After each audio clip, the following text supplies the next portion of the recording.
akan terjadi adalah tipe-tipe pemimpin wali kota itu akan memiliki kesempatan besar untuk membuktikan dirinya dan kemudian tampil di pentas yang lebih besar.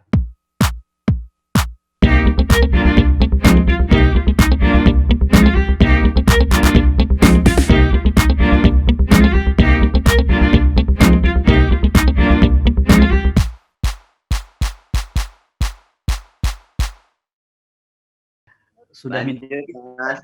Bebas. Jadi begini, ada perkembangan dari sisi elit, ada perkembangan dari sisi pemilih. Dua hal itu menurut saya harus dibahas secara proporsional. Dari sisi elit memang yang kita lihat adalah kesibukan membangun poros atau sumbu koalisi, terus kemudian kesibukan orang untuk menimbang-nimbang kandidat dan seterusnya begitu. Nah, ya itu sudah banyak dibahas tadi.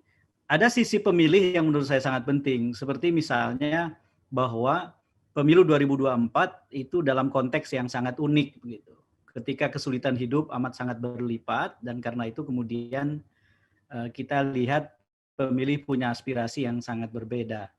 Nah, saya ingin membandingkan dua survei nasional yang pernah dilakukan Polmark. Kenapa menarik diperbandingkan? Karena yang satu dilakukan sebelum pandemi dan yang kedua dilakukan di tengah pandemi. Survei nasional pertama Februari 2020, survei nasional yang kedua yang ingin saya bandingkan adalah November 2020. Jadi yang satu sebelum pandemi, yang kedua setelah pandemi. Survei ini diadakan di 34 provinsi dengan multi-stage random sampling, 2.600 responden. Sehingga margin of error-nya plus minus 1,97% kira-kira.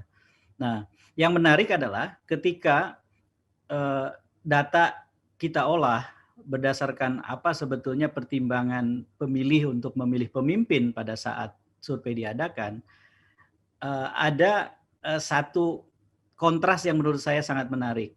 Sebelum pandemi terjadi, ternyata sosok yang paling diperlukan adalah sosok yang pemersatu. Tetapi setelah pandemi atau di tengah pandemi, ternyata sosok yang diperlukan adalah sosok pemberi jalan keluar yang punya empati, kepedulian, dan pemihakan kepada orang-orang yang susah atau rakyat kecil. Gitu.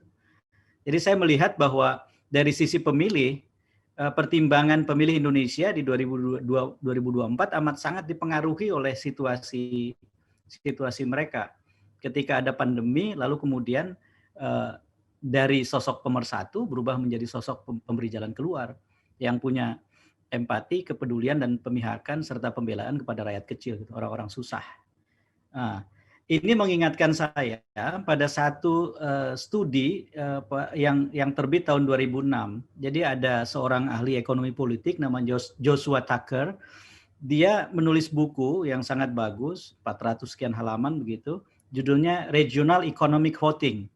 Jadi si Profesor Tucker ini membahas Rusia, Polandia, Hungaria, Slovakia, sama Republik Ceko dalam periode 1990-1999.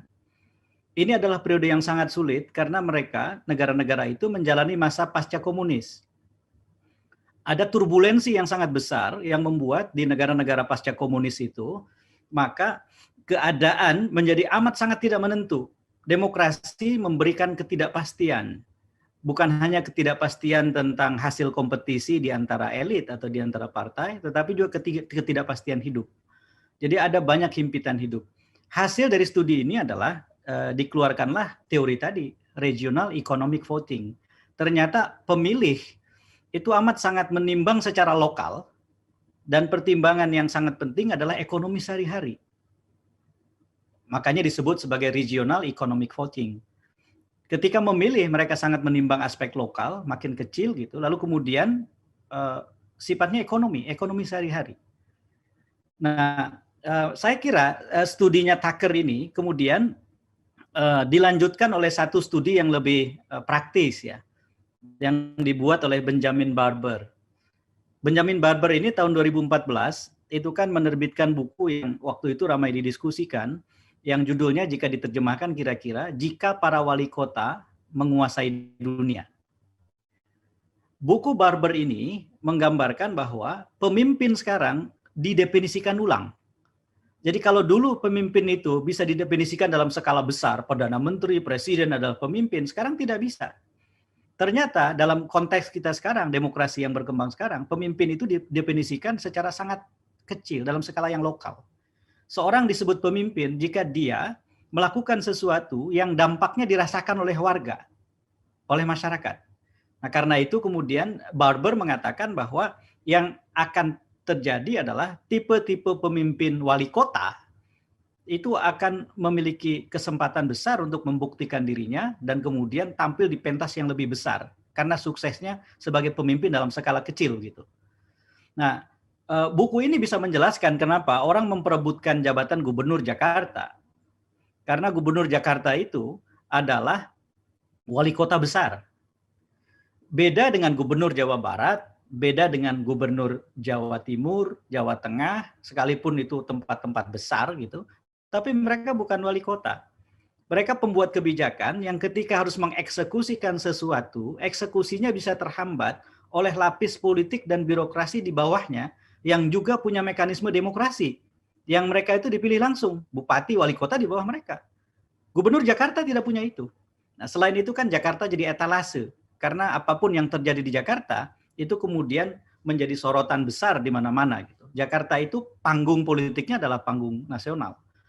Nah, menurut saya, kurang lebih membayangkan 2024, itulah yang harus kita hitung.